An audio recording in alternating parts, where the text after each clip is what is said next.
السلام علیکم ورحمۃ اللہ. جی آواز آ رہی ہے؟ معلومہ آواز آ رہی ہے آپ کی؟ ٹھیک ہے جزاک اللہ خیر. ہاں جی ریکارڈنگ بھی ہو رہی ہے. ان الذين امنوا وعملوا الصالحات انا لا نضيع اجر من احسن عملا. البتہ جو لوگ ایمان لائے اور انہوں نے نیک عمل کیے تو یقیناً ہم ایسے لوگوں کے اجر کو ضائع نہیں کرتے جو اچھی طرح عمل کریں. تو شرط ایمان کے ساتھ عمل کی ہے، بغیر عمل کے ایمان قابل قبول ہے، یعنی کہ قیامت والے دن صرف کلمہ لا الہ الا اللہ کی وجہ سے دوزخ سے جہنم سے نکال کر جنت میں تو ڈالیں کلمہ لا الہ الا اللہ کی بیس پر. لیکن وعامل الصالحات عطف کے ساتھ آیا، عاطفہ کے ساتھ کا مطلب ہے ایک دوسرے کا مغایر ہیں. ایمان بھی لائے اور ساتھ عمل بھی ہونا ضروری ہے.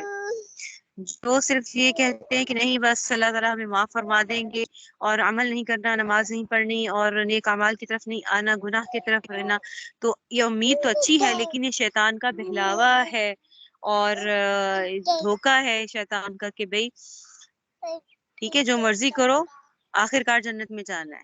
ٹھیک ہے، اس لیے اعمال سے دور ہونا یہ بہت بڑی قباحت ہے.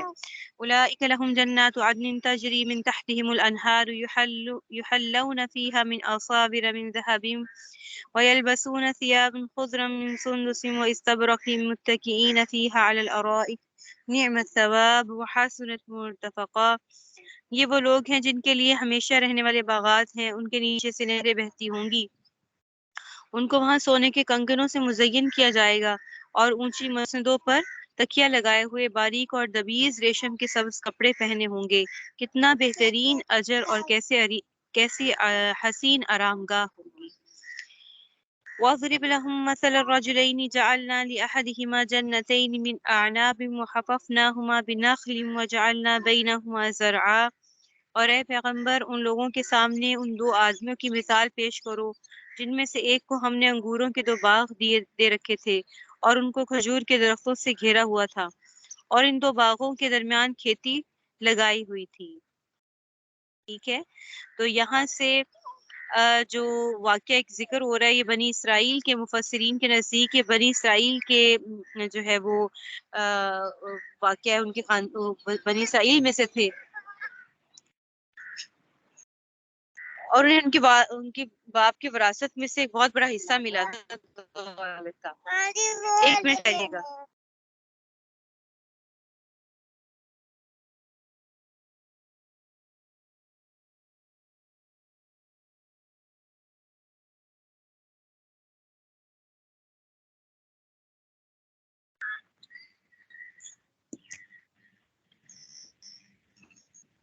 انہیں بہت بڑا حصہ جو بیٹا تھا اس نے کیا ہو گیا، اس نے کافر ہو کر اسی دولت سے اپنا دل لگا لیا تھا، اسی کو سب کچھ سمجھا تھا اور دوسرے نے اپنی دولت کو اللہ کے راستے میں خرچ کیا. خرچ کرنے سے اس کی دولت کم تو ہوئی لیکن اللہ نے اس کو اجر بھی دیا. اور جو کافر تھا اس کی دولت پر آفت آ گئی اور اسے کو پھر یعنی تمام مال و دولت اس کا تباہ و برباد ہو گیا. یہاں پر کیا جا رہا ہے ان کے دو باغات تھے، اسی کے بارے میں آگے آیات آ رہی ہے. الجنتین آتت اکلها ولم تظلم منه شیئا وفجرنا خلالهما نہرا. اور دونوں باغ پورا پھل دیتے تھے اور کوئی باغ پھل دینے میں کوئی کمی نہیں چھوڑتا تھا اور ان دونوں کے درمیان ہم نے ایک نہر جاری کر دی تھی. وَكَانَ لَهُ ثَمَرٌ فَقَالَ لِصَاحِبِهِ وَهُوَ يُحَاوِرُهُ أَنَا أَكْثَرُ مِنكَ مَالًا وَأَعَزُّ نَفَرًا. اور اس شخص کو خوب دولت حاصل ہوئی تو وہ اپنے ساتھی سے باتیں کرنے لگا کہ میرا مال بھی تم سے زیادہ ہے اور میرا جت بھی تم سے زیادہ مضبوط ہے. یعنی اے اللہ صرف مال دے دے اور ساتھ ان کے وہ نہ دے کیا کہتے ہیں ایک برادری مضبوط نہ ہو اور اپنے ارد گرد کے لوگ وفادار نہ ہو تو یہ بھی بہت بڑا نقصان ہے. ٹھیک ہے، تو صرف مال و دولت ہونا نہیں، مال و دولت کے ساتھ با اعتبار لوگوں کا بھی ساتھ ہونا بہت ضروری ہے جو آپ کے ساتھ بالکل لائل ہوں، لائلٹی ہو ان کے اندر. ودخل جنته وهو ظالم لنفسه قال ما اظن ان تبيد هذه ابدا. اور اپنی جان پر ستم ڈھاتا ہوا اپنے باغ میں داخل ہوگا کہنے لگا میں نہیں سمجھتا کہ یہ باغ کبھی بھی تباہ ہوگا۔ یہ کون تھا جس نے تکبر کیا اپنے مال کے ساتھ؟ قال له صاحبه وهو يحاوره أكفرت بالذي خلقك من تراب ثم من نطفة ثم سواك رجلا۔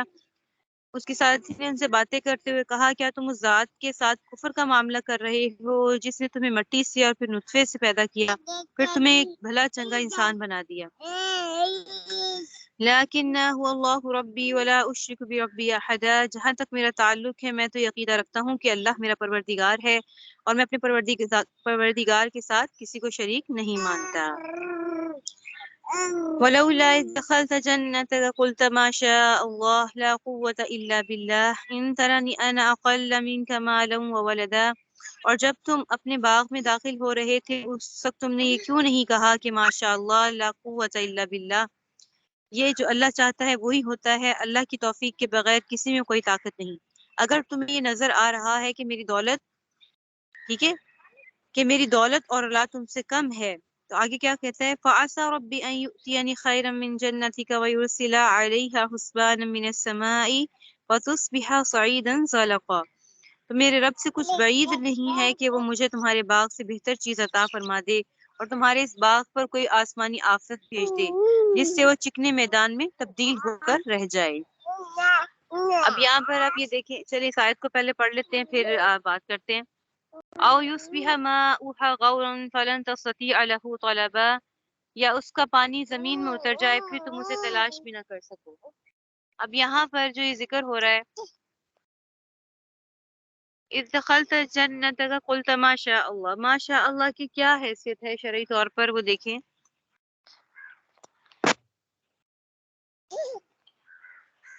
نا ایک منٹ ٹھہر جائیں، قلت ما شاء اللہ،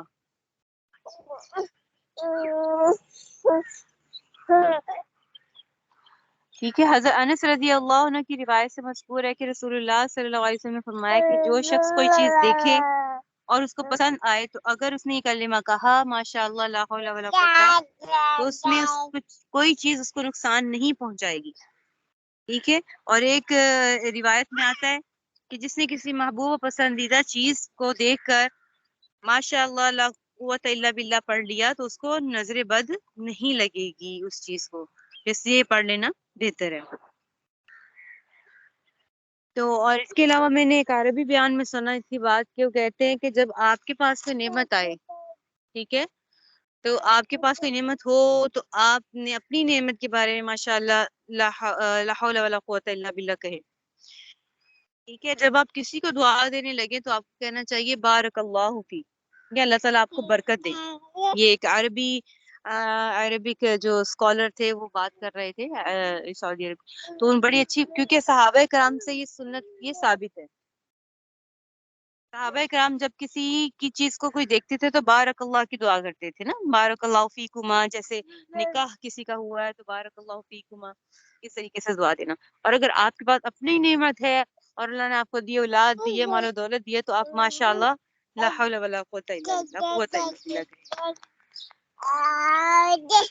ٹھیک ہے، تو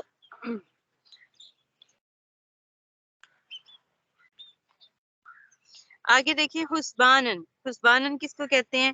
ابن عباس رضی اللہ عنہ نے کہا کہ حسبانہ کہتے ہیں آگ کو، بعض کو کہا ہے کہ پتھراؤ کو حسبان کہتے ہیں، حسبان۔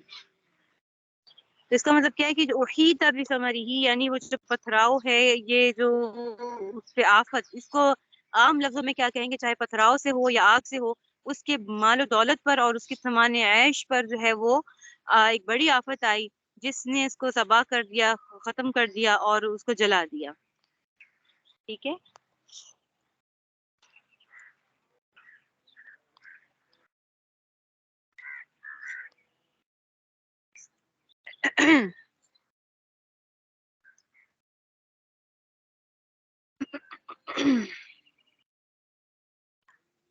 آگے دیکھیں وأحيط بثمره فأصبح يقلب كفيه على ما أنفق فيها وهي خاوية على عروشها ويقول يا ليتني لم أشرك بربي أحدا، اور پھر یہ ہوا کہ اس کی ساری دولت عذاب کے گھیرے میں آ گئی، اور صبح ہوئی تو اس حالت میں کہ اس کے باغ پر جو کچھ خرچ کیا تھا وہ اس پر ہاتھ ملتا رہ گیا، جبکہ اس کا باغ اپنی ٹڈیوں پر گرا پڑا تھا، اور وہ کہہ رہا تھا کہ کاش میں نے اپنے رب کے ساتھ کسی کو شریک نہ مانا ہوتا۔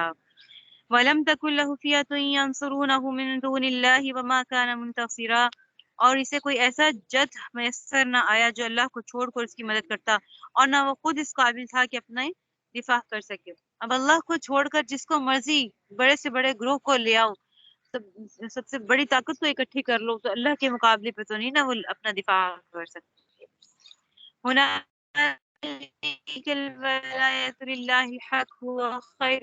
ایسے موقع پر آدمی کو پتہ چلتا ہے کہ مدد کا سارا اختیار سچے اللہ کو حاصل ہے، وہی ہے جو بہتر ثواب دیتا اور بہتر انجام دکھاتا ہے۔ وَاضْرِبْ لَهُم مَثَلَ الْحَيَاةِ الدُّنْيَا كَمَاءٍ أَنزَلْنَاهُ مِنَ السَّمَاءِ فَاخْتَلَطَ بِهِ نَبَاتُ الْأَرْضِ فَأَصْبَحَ هَشِيمًا تَذْرُوهُ الرِّيَاحُ وَكَانَ اللَّهُ عَلَى كُلِّ شَيْءٍ مُقْتَدِرًا۔ اور ان لوگوں سے دنیاوی زندگی کی یہ مثال بھی بیان کرو کہ وہ ایسی ہے جیسے ہم نے آسمان سے پانی برسایا تو اس سے زمین کا سبزہ خوب گھنا ہو گیا، پھر وہ ایسا ریزہ ریزہ ہوا کہ اسے ہوائیں اڑا لے جاتی ہیں، اور اللہ ہر چیز پر مکمل قدرت رکھتا ہے۔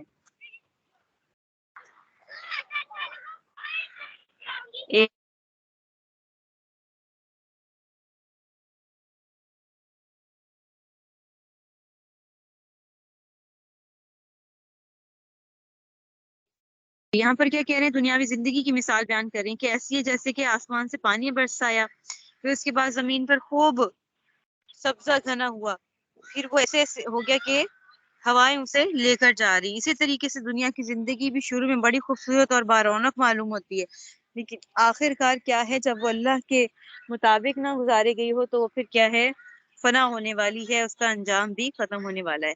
ختم تو ہونا ہی ہے جس بھی طریقے سے زندگی گزاریں گے، لیکن اللہ کے لیے گزاریں گے، اللہ کے دین پر چلتے ہوئے گزاریں گے تو وہی جو زندگی ہے وہ آخرت میں فائدہ دے گی۔ المال والبنون زینة الحیاة الدنیا والباقیات الصالحات خیر عند ربک ثوابا وخیر عملا۔ مال اور اولاد دنیاوی زندگی کی زینت ہیں، اور جو نیکیاں پائیدار رہنے والی ہیں وہ تمہارے رب کے نزدیک ثواب کے اعتبار سے بھی بہتر ہیں، اور امید وابستہ کرنے کے لیے بھی بہتر۔ اب باقیات الصالحات کے کیا ہے، یہ مختلف اس کے معنی ذکر کیے گئے ہیں روایات میں۔ حضرت ابو سعید خدری رضی اللہ عنہ فرماتے ہیں کہ رسول اللہ صلی اللہ علیہ وسلم نے فرمایا کہ باقیات صالحات کو زیادہ سے زیادہ جمع کرو۔ عرض کیا کہ کیا ہے وہ؟ آپ صلی اللہ علیہ وسلم نے فرمایا کہ سبحان اللہ، لا الہ الا اللہ، الحمد للہ، اللہ اکبر، ولا حول ولا قوۃ الا باللہ۔ کیا کیا ہے؟ یعنی یہ جو ہم ذکر و اذکار میں خاص کرتے ہیں، سبحان اللہ والحمد للہ ولا الہ الا اللہ واللہ اکبر، اور ولا حول ولا قوۃ الا باللہ۔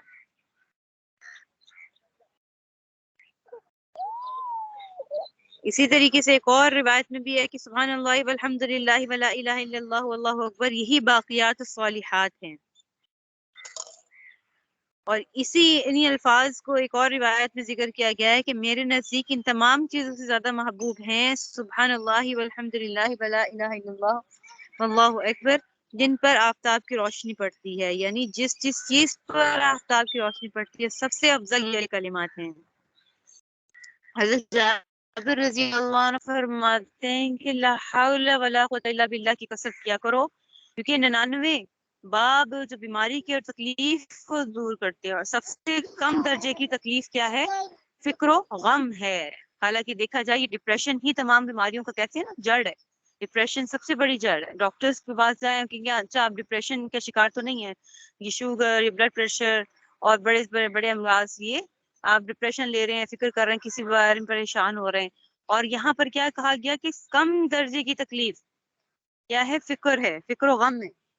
تو اب فکر و غم کو جو ہے وہ کم کرنے کے لیے کیا بتایا گیا؟ لا حول ولا قوۃ الا باللہ کی کثرت۔ کم از کم جب یہ امراض لاحق ہو جائیں، وسوسے کے، فکروں کہ اپنے آپ کو اکیلا محسوس کرنا، پتہ نہیں کیا ہو جائے، تو اس لا حول ولا قوۃ الا باللہ کی کثرت زیادہ سے زیادہ کریں۔ یہاں تک کہ علماء کرام کہتے ہیں اس کا 500 دفعہ دن میں اس کا کرنا چاہیے، ٹھیک ہے۔ اور کم اگر درجے میں دیکھا جائے تو کم از کم 11 مرتبہ ہر نماز کے فرائض کے بعد جو ہے وہ پڑھیں، اس سے وسوسہ دور ہوگا اور فکر اور ڈپریشن کنٹرول ہوگا. ٹھیک ہے، کم از کم ہر نماز کے فرائض کے بعد 11 دفعہ لا حول ولا قوت الا باللہ پڑھیں.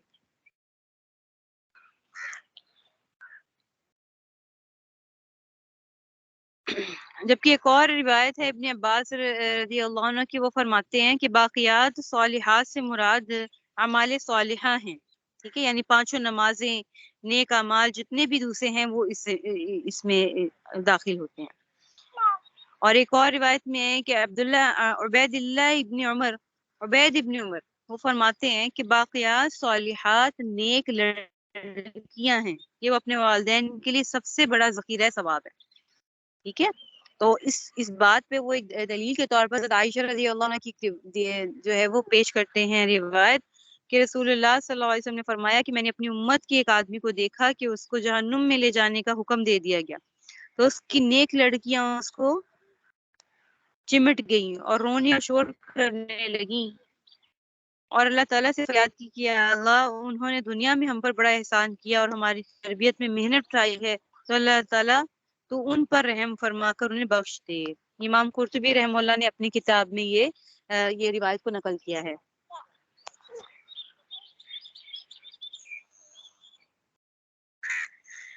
ٹھیک ہے، آگے دیکھیے. وَيَوْمَ نُسَيِّرُ الْجِبَالَ وَتَرَى الْأَرْضَ بَارِزَةً وَحَشَرْنَاهُمْ فَلَمْ نُغَادِرْ مِنْهُمْ أَحَدًا. اور اس دن کا دھیان رکھو جس دن ہم پہاڑوں کو چلائیں گے اور تم زمین کو دیکھو گے کہ وہ کھلی پڑی ہے، اور ہم ان سب کو گھیر کر اکٹھا کر دیں گے اور ان میں سے کسی ایک کو بھی نہیں چھوڑیں گے. یعنی یہاں پر ان آیات کو اگر سامنے رکھ کر دیکھا جائے تو پھر کیا کہا جا رہا ہے کہ جیسے پہاڑوں کو اللہ تعالیٰ اپنی جگہ سے ہٹا کر چلا دیں گے، اور یہ کوٹ کر پیس کر پہاڑ جو ہیں وہ غبار کی طرح کی شکل اختیار کر لیں، ان کو ہوا میں اڑا دیا جائے گا، ان کو چلانے کا حکم دیا جائے گا. یعنی سب کوٹ کر کسی چیز کو برابر پیس کر مسالہ بنایا جاتا ہے نا، اس طریقے سے ان کو غبار میں تبدیل کر دیا جائے گا ان پہاڑوں کو،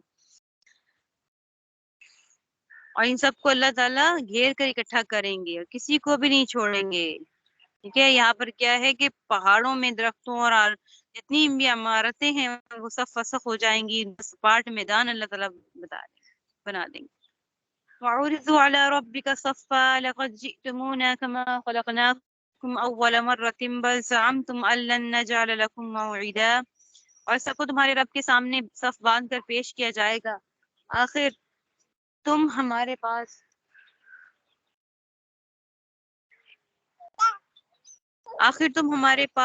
اسی طرح آ گئے جس طرح ہم نے تمہیں پہلی بار پیدا کیا تھا. اس کے برعکس تمہارا یہ دعویٰ تھا کہ ہم تمہارے لیے مقرر وقت کبھی نہیں لائیں گے.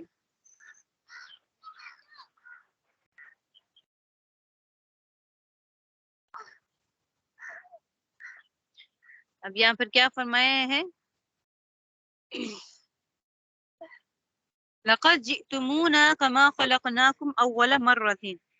اب یہ اللہ تعالیٰ سب کو خطاب کریں گے کہ آج تم اسی طرح خالی ہاتھ آئے ہو بغیر سر و سامان کے جس طریقے سے تم اول پیدائش کے وقت دنیا میں آئے تھے. تمہارے تو جسم پہ لباس بھی نہیں تھا، ٹھیک ہے، نہ تمہیں اپنی خوراک کا پتا تھا کہ مجھے خوراک کہاں سے ملنی ہے. اسی طریقے سے اللہ قیامت کے دن بھی تم لوگ کو اٹھائیں گے کہ ننگے بدن ننگے پاؤں پیدل چلتے ہوئے آؤ گے. اور سب سے پہلے ایک حدیث شریف میں بھی آتا ہے سب سے پہلے جس کو لباس پہنایا جائے گا کون ہوں گے؟ حضرت ابراہیم السلام ہوں گے. تو یہ بات سن کر حضرت عائشہ رضی اللہ عنہ فرماتی ہیں کہ یا رسول اللہ صلی اللہ علیہ وسلم کیا سب مرد اور ننگے ہوں گے اور ایک دوسرے کو دیکھتے ہوئے ہوں گے؟ آپ صلی اللہ علیہ وسلم نے فرمایا کہ اس روز ہر ایک کو ایسا شغل اور ایسی فکر گھیرے ہوئے ہوگی کہ کسی کو کوئی نہیں دیکھ رہا ہوگا، دیکھنے کا موقع بھی نہیں ملے گا، سب کی نظریں اوپر کو اٹھی ہوئی ہوں گی. استغفر اللہ، اللہ تعالیٰ یہ جو ہے وہ اس دن کی ہمیں قباحت سے بچائے، اللہ تعالیٰ عافیت میں رکھے. جبکہ ایک اور حدیث شریف ہے کہ حدیث میں آئے کہ مردے برزخ میں ایک دوسرے سے اپنے کفنوں میں ملبوس ہو کر ملاقات کریں گے. ٹھیک ہے، اب یہ اس دوسری حدیث کے ساتھ یہ کیا کہتی ہے تضاد اس کا ہوتا ہے اس حدیث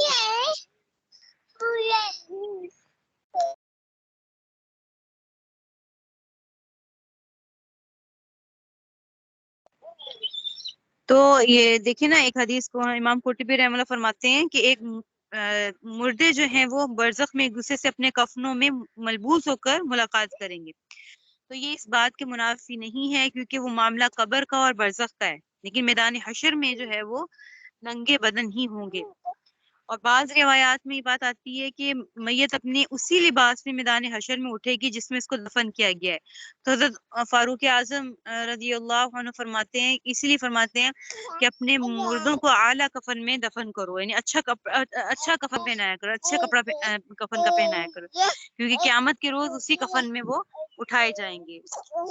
ٹھیک ہے.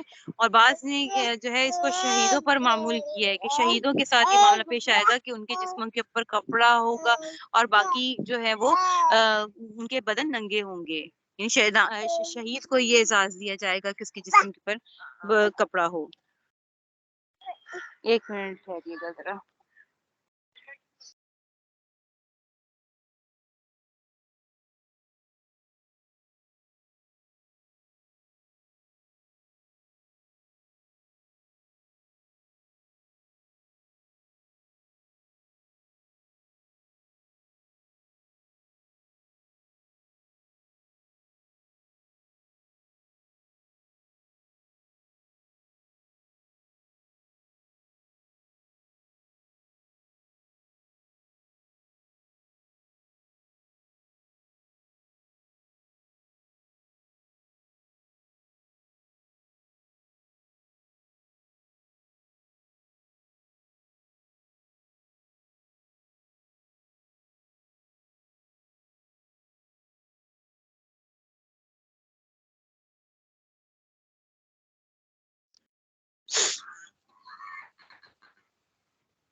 ہاں جی.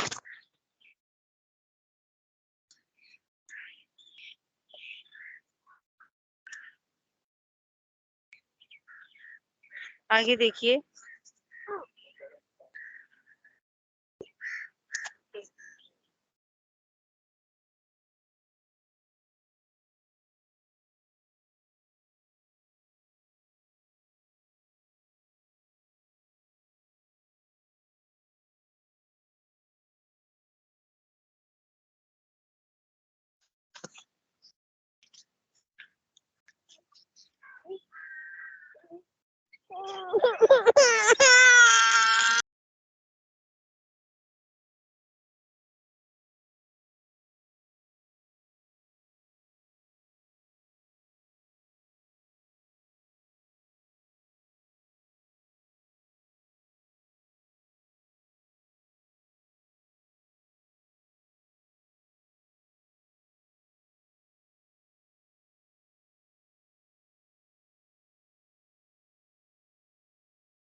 ہاں جی دیکھیے.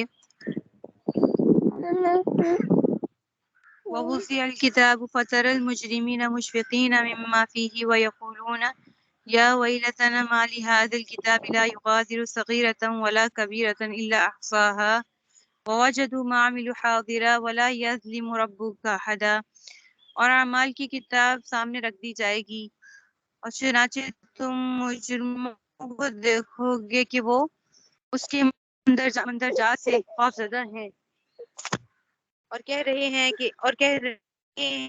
کہ ہائے ہماری بربادی، یہ کیسی کتاب، اس نے ہمارا کوئی چھوٹا بڑا عمل ایسا نہیں چھوڑا جس کا پورا احاطہ نہ کر لیا ہو، اور وہ اپنا سارا کیا دھرا اپنے سامنے موجود پائیں گے، اور تمہارا پروردگار کسی پر کوئی ظلم نہیں کرے گا. وَوَجَدُوا مَا عَمِلُوا حَاضِرًا، یعنی اہل محشر ہیں، اپنے کیے ہوئے کا تمام چیزوں کا وہ ہے وہ انجام اپنے سامنے حاضر پائیں گے. ٹھیک ہے. تو مفسرین نے کیا بیان کیا ہے کہ اپنی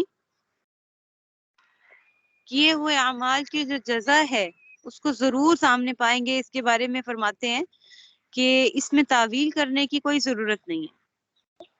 مولانا سید محمد انور کشمیری رحمہ اللہ فرماتے ہیں کہ اس میں تعویل کی ضرورت نہیں ہے۔ بے شمار روایات ہیں جس میں کیا فرماتے ہیں کہ یہ جو ہے یہ اعمال دنیا اور آخرت کی جزا و سزا بن جائیں گے اور ان کی شکلیں وہاں بدل جائیں گی، یعنی نیک اعمال جنت کی نعمتوں کی شکل میں ہوں گے اور برے اعمال جہنم کی آگ اور سانپ اور بچھو کی شکل میں ہوں گے۔ حدیث میں آتا ہے کہ زکوٰۃ نہ دینے والوں کا مال قبر میں ایک بڑے سانپ کی شکل میں آ کے اس کو ڈسے گا اور کہے گا کہ انا مالو کا، میں تیرا مال ہوں۔ اور نیک عمل جو ہے وہ ایک حسین انسان کی شکل میں انسان کی شکل میں یہ پہلے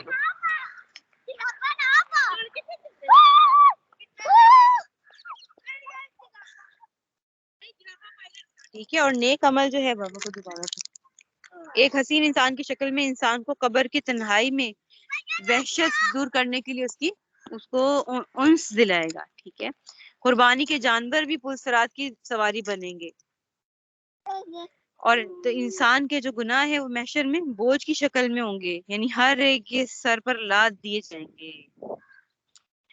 قرآن میں یتیموں کے مال کو کھانے کے بارے میں کیا فرمایا؟ انما یاکلون فی بطونہم نارا، یہ لوگ اپنے پیٹوں میں آگ بھر رہے ہیں۔ ٹھیک ہے، تو اس میں آگ سے مراد در حقیقت آگ نہیں ہے، اس کو مجازن کہا گیا ہے کہ یہ اپنے پیٹوں میں آگ بھر رہے ہیں، اور حقیقت اس لحاظ سے بھی کہ دنیا میں تو وہ آگ ظاہر نہیں ہو رہی نا، جیسے ہم ماچس کے ڈبے کو اگر کہیں یہ آگ دے دو تو وہ بظاہر ماچس کا ڈبہ ہے، وہ آگ تو نہیں ہے نا، لیکن اس سے آگ جلائی جاتی ہے، تو اس لیے رگڑنا اس کی شرط ہے کہ اس سے رگڑ کر آگ جلائی جاتی ہے۔ اسی طرح کیا معنی سمجھ آئے گا کہ یہ مال کھانا آگ کو اکٹھا کرنے کی طرح ہے۔